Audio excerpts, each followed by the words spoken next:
या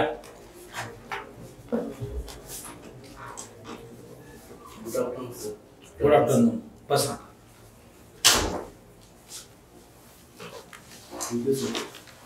कुठून आलात बरं तुम्ही?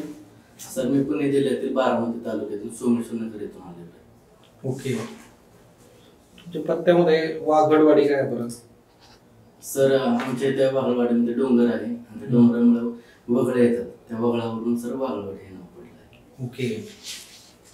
सोमेश्वर आणि वाघडवाडी एकच आहे की वेगवेगळे आहे? सर पोस्ट ऑफिस आहे ते सोमेश्वर आहे. ओके.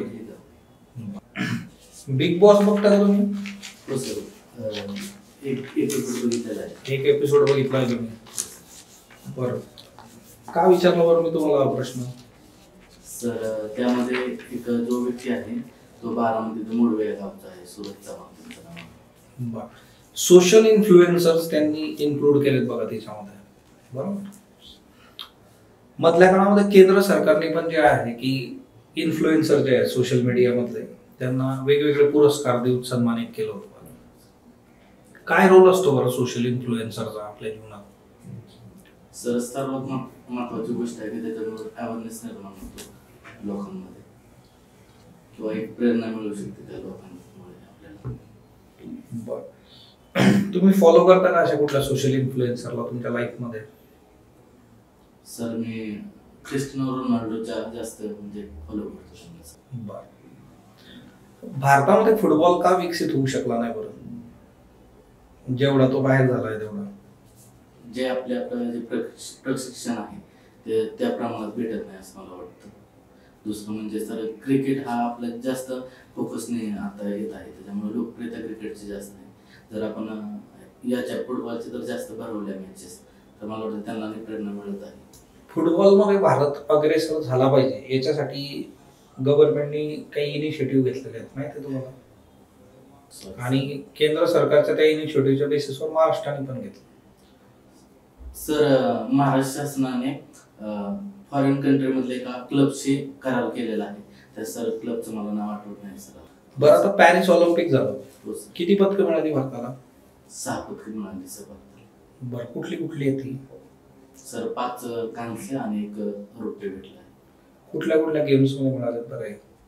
सर नेमबाजीमध्ये 3 भेटले आहेत, कुस्तीमध्ये 2 भेटलेले आहेत आणि भालाफेकमध्ये 1 भेटलेला आहे रौप्य पदक. समाधानकारक आहे बरं हे जो आकडा आहे आपला, तो समाधानकारक आहे का? सर नाही समाधानकारक. तुम्ही बी.कॉम केलेलं आहे? हो सर. एम.कॉम सुद्धा केलं? हो सर. बरं, कुठलं कॉलेज होतं तुमचं?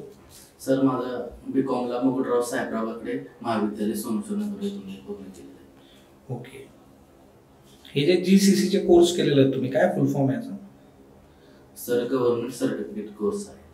भारताचे पंतप्रधान युक्रेनच्या दौऱ्यावर गेले होते, हो सर. काय होईल त्याच्यापुढे? सर सामंजस्य करार करण्यासाठी किंवा सामंजस्य भेट होती ती, जेणेकरून मध्यस्थ करून ती वार कशा पद्धतीने आपल्याला थांबवता येईल यासाठी ती भेट होती आणि त्याच्यातून एक मार्ग निघाला असं मला वाटतं. काय चर्चा झाली बरं तिथं? की दोन्ही देशांनी आपल्या सामंजस्य करार करून जे काही प्रश्न आहेत ते आपापसात मिटवून त्यातून मार्ग काढावा असं ठरलं आहे. बरं, तुमचे प्रेफरन्सेस कसे आहेत?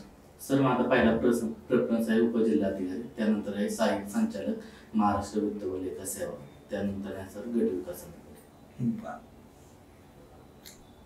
का बरं गट विकास अधिकारी, CO वगैरे? हो सर. 4थ्या नंबरला सर माझा CO हा प्रेफरन्स आहे. बरं, वित्त लेखामध्ये का एवढा इंटरेस्ट बरं तुमचा? सर माझी डिग्री कॉमर्समधून झाली आहे आणि त्याचा फायदा कॉमर्समध्ये त्या पदावर होईल असं मला वाटतं सर. बरं, M.Com करत असताना CS चा विचार आला नाही का बरं तुम्हाला? सर मी CA चा विचार 12वी नंतर केला होता, CPT पण दिली होती, पण मला 12मध्ये तसं भेटलं नाही वातावरण, म्हणून मी सर पुन्हा CA नाही करायचं ठरवलं. ओके. प्रशासनाचं वातावरण भेटलं का तुम्हाला 12मध्ये? सर माझ्या बहिणीकडून मी आदर्श घेऊन इथं आलो. का बरं, का प्रशासनात यायचंय तुम्हाला? सर मी माझ्याकडे जे कौशल्य आहे त्याचा वापर करून समाजासाठी काम करू शकतो, त्यासाठी मला प्रशिक्षण द्यायचं. ओके. कोणत्या 3 गोष्टी प्रामुख्याने तुमचा भर असेल बदलण्यावर? सर सर्वात महत्त्वाच्या जो योजना आहेत त्या तळागाळापर्यंत कशा जातात, म्हणजे लोकांना जी योजना माहीत आहे पण त्याचं जी प्रक्रिया आहे ती खूप किचकट आहे. म्हणजे लोकांना कागदपत्र लवकर मिळत नाही, ते कसे फास्टमध्ये कमीत कमी कागदपत्र कसं त्यांच्या लोकांपर्यंत येईल. आता होत नाही का बरं? सर होत आहे, पण अजून त्याच्यात प्रोसेस केली तर मला वाटतं की योग्य प्रकारे होऊन जाईल असं वाटतं. दुसरं काय? दुसरं RTI आहे, माहिती अधिकार, तो जास्तीत जास्त लोकांपर्यंत कसा पोहोचतो यासाठी मी माहिती करेन की लोकांच्या ज्या योजना आहेत, सरकारचं कसं काम चालतं हे जर लोकांना कळलं तर लोक आपल्या हक्कांबाबत जागृत होतात. त्याचबरोबर सर लोकसेवक पण आपल्या हक्कांबाबत जागृत होतात, विकास होईल असं मला वाटतं. बरं. हॉबीज काय आहेत तुमच्या? सर मला क्रिकेट खेळायला आणि पाहायला पण आवडतं. कोण आहे बरं भारतीय क्रिकेट टीमचे कॅप्टन? भारतीय क्रिकेट संघाच्या महिला पुरुष क्रिकेट संघाचे सूर्यकुमार यादव हे आहे आणि महिला संघाचे सर मला माहित नाही सर, मी ते पाहून. का बरं? सर रिसेंट मी आता मॅच बघितल्या नाही, पण मागच्या ब्रॉन्झ मेडल मिळाले बघा आपल्याला 5, बरोबर? काय असतं ब्रॉन्झचं कॉम्पोजिशन? सर तांबे आणि कथील हे 2 पदार्थ असतात. बरं. हे MSCIT GCC सारखे कोर्सेस बघा, हे आताच्या ज्या पद्धतीने सायबर क्राईम्स आहेत, AI चा वापर आहे बघा, गरजेचे आहेत का बरे? हो सर, पूर्वीपेक्षा तर अपडेट होण्याची गरज आहे. ओके. रोनाल्डो यांना तुम्ही फॉलो करता म्हणून सांगितलं बघा, किती बॅलंड डीवर मिळाले बघा त्यांना? सर रोनाल्डो यांना 5 बॅलंड डीवर मिळाले आणि लिओनेल मेसी यांना? त्यांना सर 8 भेटले. बरं. आता बघा महिला सुरक्षेच्या संबंधित भरपूर घटना घडल्यात बघा. आणि दुसरीकडं पार्लमेंटमध्ये काय नारी शक्ती वंदन विधेयक झाले बघा, म्हणजे पार्लमेंटमध्ये काय रिप्रेझेंटेशन वाढवलंय बघा, बरोबर? हा विरोधाभास दिसतो बघा. तुम्ही नसतं रिप्रेझेंटेशन पार्लमेंटमध्ये वाढवून प्रश्न सुटतायत का बरं महिलांचे? सर जर प्रतिनिधित्व महिलांना भेटलं तर महिला आपल्या समस्या अजून चांगल्या प्रकारे मांडू शकतात आणि त्यानुसार जर आपल्या संसदेमध्ये आपण अजून कायदे केले तर त्या कायद्यांचा इम्पॅक्ट प्रशासनावर पडू शकतो किंवा जनमानसांवर पडू शकतो. त्यामुळे सर हिंसाचार कमी प्रमाणात होईल असं मला वाटतं. बरं. आता नाहीत का कायदे? हो आहेत. कोणते कोणते कायदे आहेत बरं? सर हुंडाबंदी कायदा आहे, त्यात PNDT ऍक्ट आहे, त्याबरोबर काय PNDT ऍक्ट? भ्रूण हत्या निर्मूलन आहे त्याच्या संबंधित आहे. नाटो माहिती आहे का तुम्हाला? हो सर, नॉर्थ अटलांटिकची एक समिती आहे, त्यांची संघटना. कशा रिलेटेड होती बरं नाटो? कशासाठी स्थापन केली होती? सर की त्यांचा एक उद्देश होता की त्या संघटना आहे 30 सदस्य आहे, त्यांच्यावर जर किती सदस्य? रिसेंटली आता 32 सदस्य आहेत. जर त्यांच्यावर कोणी लष्करी कारवाई केली. कशासाठी स्थापन केली होती नाटो? लष्करी सुरक्षिततेसाठी. कोणापासून? परकीय आक्रमणापासून. कोण करणार होतं परकीय आक्रमण? नाटो सोडून दुसरे सदस्य. तुमच्या फॅमिली बद्दल सांगा बरं. सर माझ्या कुटुंबात माझे आई वडील आणि माझी मोठी बहीण आहे. आई मजुरी करते आणि बहीण माझी आता पोलीस हवालदार म्हणून कार्यरत आहे.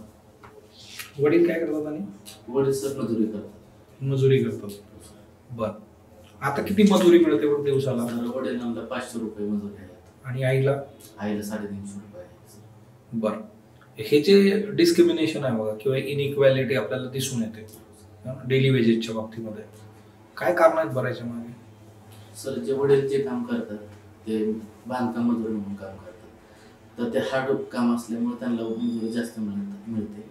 तर आई आहे ते घरकाम करते, त्याच्यामुळे सर जर इन केस असं ग्रामीण याच्यात आढळून येतं का ऍग्रिकल्चरमध्ये शेतातलंच काम आहे, समजा पुरुष आणि स्त्री हे दोघं शेतातच एकच काम करतायत, त्याच्यामध्ये समान वेतन असतं का त्यांना? नसतं सर.